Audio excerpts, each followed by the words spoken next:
Sir ನಿಮ್ಮ ಹತ್ರ ಏನು ಮಾತಾಡಿದ್ರು, ನೀವೇನು ಹೇಳಿದ್ರಿ ಅನ್ನುವಂಥದ್ದು? ಏನು ಅವ್ರು ಮಾತಾಡಿದ್ರು, ಏನು ಮಾತಾಡ್ತಾರೆ ಪಾಪ.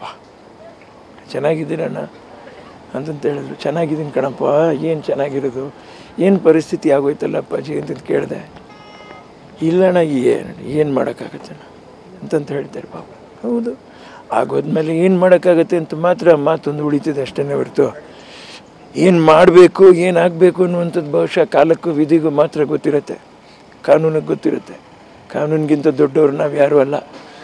ಆದರೂ ಅದನ್ನು ಮೀರಿರೋದಂಥದ್ದು ಪಾಶಕ್ಕೆ ಕಾನೂನು ಗೊತ್ತಿಲ್ಲ. ಆ ಪಾಶನೇ ನಮ್ಮನ್ನು ಹಿಂಡಾಗ್ತಿದೆ, ಬೇಜಾರಾಗುತ್ತೆ. ದರ್ಶನ್ಗೆ ಯಾಕೆ ಹೀಗಾಯ್ತು? ಆಗಬಾರ್ದು. ಅಪ್ಪನಿಗೆ ಒಳ್ಳೇದಾಗಬೇಕು, ಸರಿ ಹೋಗ್ಬೇಕು, ನೊಂದವ್ರಿಗೂ ಸರಿ ಹೋಗ್ಬೇಕು. ಇವರು ನೊಂದಿದ್ದಾರೆ, ಇವ್ರಿಗೂ ಸರಿ ಮಾಡಬೇಕು. ದೇವರಾಟ ಅಂತಂತ ಹೇಳ್ತಾರೆ. ಎಷ್ಟು ಜನರ ಜೀವನದಲ್ಲಿ ಭಗವಂತ ಯಾವ್ಯಾವ ರೀತಿಲಿ ಆಟ ಆಡ್ತಾನೆ, ಅಥವಾ ನಮ್ಮದೇ ತಪ್ಪೋ ವಿಧಿದು ತಪ್ಪೋ ಏನು ಅರ್ಥನೇ ಆಗಲ್ಲ ರೀ. ಕಣ್ಣಿಗೆ ಕಾಣೋದು ಮಾತ್ರ ಈ ನೋವಿನ ದೃಶ್ಯ ನೋಡೋಕ್ಕಾಗಲ್ಲ, ಬೇಜಾರಾಗೋಗುತ್ತೆ.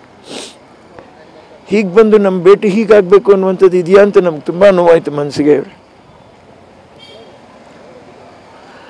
ಅವ್ರ ನಂಬಿ ಚಿತ್ರರಂಗ ಇದೆ. ಪಾಪ ಮಿಲನಾ ಪ್ರಕಾಶ್ ಅವರು ಪಾಪ ಬಂಡವಾಳ ಹಾಕಿ ಸಿನಿಮಾ ಮಾಡಿದ್ದಾರೆ. ಯಾರಿಗೂ ಭಗವಂತ ತೊಂದರೆ ಆಗದಿರ ಪಾಪ ಇಂಥ ಒಂದು ಪರಿಸ್ಥಿತಿ ಚಿತ್ರರಂಗದ ಈ ಒಂದು ಹೆಚ್ಚು ಕಡಿಮೆ ಪರಿಸ್ಥಿತಿಲಿ ಹೆಚ್ಚು ಕಡಿಮೆ ಆಗಿರುವಂಥದ್ದು ಎಷ್ಟು ಜನಕ್ಕೆ ನೋವು ಕೊಡ್ತಾ ಇದೆ ಅನ್ನುವಂಥದ್ದು. ಅವ್ರ ಮನೆಯವ್ರಿಗೆ, ಪಾಪ ಮಗನಿಗೆ, ತಾಯಿಗೆ, ತಮ್ಮನಿಗೆ, ಚಿತ್ರದ ನಿರ್ಮಾಪಕರಿಗೆ, ಎಲ್ಲರಿಗೂ ಅಷ್ಟೇ.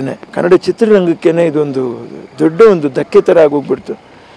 ಇದರಿಂದ ಆದಷ್ಟು ಬೇಗ ದೇವರು ಒಳ್ಳೆ ತೀರ್ಮಾನ, ನೊಂದವ್ರಿಗೂ ಅಲ್ಲಿ ತೀರ್ಮಾನ ಆಗಬೇಕು. ಇಲ್ಲಿನೂ ನೊಂದಿದ್ದಾರೆ, ಆಯಿತು, ಪಶ್ಚಾತ್ತಾಪ ಇದೆ. ಬಹುಶಃ ಪಶ್ಚಾತ್ತಾಪಕ್ಕೆ ತಕ್ಕ ಬೆಲೆ ಕಾನೂನಲ್ಲಿ ಸಿಗುತ್ತೆ ಅನ್ನುವಂಥ ನಂಬಿಕೆ ಇಟ್ಕೊಂಡು ನಾನು ಈ ಮಾತನ್ನ ಹೇಳ್ತೇನೆ.